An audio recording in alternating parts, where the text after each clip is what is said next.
Here's how to view charts on Mailchimp, perfect for tracking campaign performance and audience growth. First, log into your account at Mailchimp and go to your dashboard. In the left sidebar, click Analytics and Reports.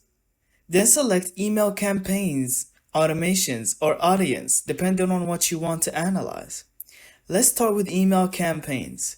Click on a specific campaign to open its performance report. Here, you'll see charts for open rates and click rates, bounce rates, top links clicked. Hover over each chart to view exact percentages and data points. If you go to the audience dashboard, you'll also see a chart showing new subscribers, unsubscribers, and growth by source. You can change the time range or filter by segments to compare trends.